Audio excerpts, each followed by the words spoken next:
दोस्तों, स्वागत है आपका लोतिका ब्लॉग्स फिक्स इजी की बोलती कहानियों में। मैं लोतिका आज आपको सुनाती हूँ मुंबई के कहानीकार हरीश श्रीवास्तव जी की लिखी कहानी अम्मा की शादी।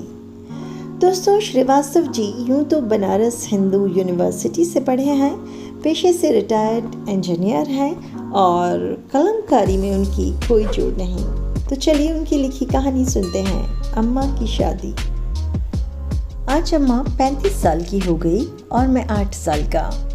दादी आज बड़ी खुश है क्योंकि आज अम्मा का ऑफिस में प्रमोशन भी हो गया है और जन्मदिवस भी है। अम्मा की शादी के बाद ही 2 साल में पापा हृदयाघात से चले गए।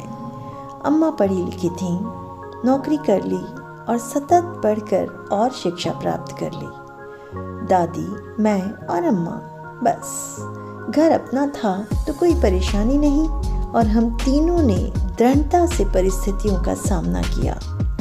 मौसी और संबंधियों ने बहुत प्रयास किया कि अम्मा दोबारा शादी कर लें, परंतु ऐसा कुछ ना हो सका और उस समय अम्मा उत्तरोत्तर बढ़ती गई। शाम को अच्छा खासा माहौल बन गया। दादी की 1-2 मित्र, मेरे 4-5 सहपाठी और मौसी जो उसी शहर में रहती थी, सब इकट्ठे होकर जन्मदिवस एवं प्रमोशन की खुशियां मना रहे थे। घंटी बजी तो मैंने दौड़कर दरवाज़ा खोला। बाहर एक अनजान व्यक्ति थे, परंतु बहुत संभ्रांत से थे। तब तक अम्मा पहुंच गईं। अरे सर, आप और यहाँ आइए, अंदर आइए। अम्मा उनको बहुत इज्जत देते हुए दादी के पास ले गईं और परिचय करवाया कि ये हमारी कंपनी के मुख्य प्रबंधक हैं और ये हमारी माँ हैं, यानी ये तुम्हारी मदर इन लॉ है। नहीं सर, ये मदर इन लॉ थी पर अब मेरी माँ हैं। वे बहुत ज़ोर से हंसे और दादी के पैरों को छुआ। तब कहा कि भारती, वैसे ही लोग तुम्हें इंटेलिजेंट नहीं कहते क्योंकि आज तुमने एक बार फिर सिद्ध कर दिया। वे दादी के पास ही बैठ गए और मैं उस व्यक्ति को देखता रहा। मुझे लगा कि ये व्यक्ति बहुत शानदार है। इनका नाम देवेंद्र था और यूके से पढ़े थे और वहीं की लड़की से शादी भी की थी, परंतु किन्हीं कारणों से तलाक हो गया था। कंपनी में सीधा मुख्य प्रबंधक के रूप में ज्वाइन किया था। बहुत कठोर, अनुशासन प्रिय, पर सभी का मान रखते थे, खासकर ऊंचे एग्जीक्यूटिव का। अम्मा भी उच्च प्रबंधन का कार्य देखती थी।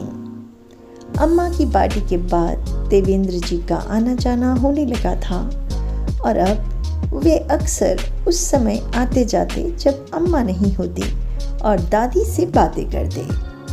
कभी कभी मुझसे बैठकर बहुत बातें करते, गणित और अंग्रेजी के विषय पर बहस करते, समझाते। मुझे लगता कि ये एक पिता का कर्तव्य है। मुझे बहुत अच्छा लगता और एक दिन रात के अंधेरे में मैंने दादी को जब रोते देखा तो रहा नहीं गया।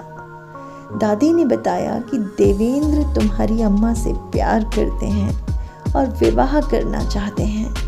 मैंने दादी से कहा तो कर दीजिए, मुझे भी पिता मिल जाएंगे और अम्मा को साथी। दादी ने कसकर चिपका लिया। एक दिन दादी ने कहा, भारती, दोबारा शादी कर लो, अब तो सब कुछ सेटल हो गया है। नहीं माँ, मनुज मेरा नाम को बढ़ाना है। क्यों? जो पिता आएगा वो इसे बाहर कर देगा। क्या पता, और हो सकता है कि वह अपनी संतान के आगे मनुज को भूल जाए। माँ ने कहा, वैसे मैंने एक लड़का देख रखा है, कहो तो बुला लूं तुमसे बात के लिए। माँ, आप दिन भर यही सब करती हैं। नहीं रे, वो खुद ही आया था और दिन भर मनुज के साथ उसकी पढ़ाई में मदद करता रहा। कौन था वह और कहाँ से आया? आपने ऐसा करने कैसे दिया? और भारती बिफर पड़ी। मनुज भी आ गया। अम्मा, बहुत अच्छे हैं वो, आप मिल तो लो एक बार, फिर जो करना हो कर लेना। दादी, इतवार को लंच पर बुलाइए, फिर अम्मा का फैसला तो आखिरी ही रहेगा, है ना दादी? अम्मा की परेशानी अब झलकने लगी थी। वह सीधे माँ के कमरे में चली गई जहाँ उसके पति की तस्वीर टंगी थी और वहीं बैठ रोती रही। थोड़ी देर बाद उसे महसूस हुआ कि माँ और मनोज का हाथ कंधे पर है। मनोज कह रहा था, रो मत माँ, अब हम अशक्त नहीं हैं, पर आप देखिए तो सही वह है कौन।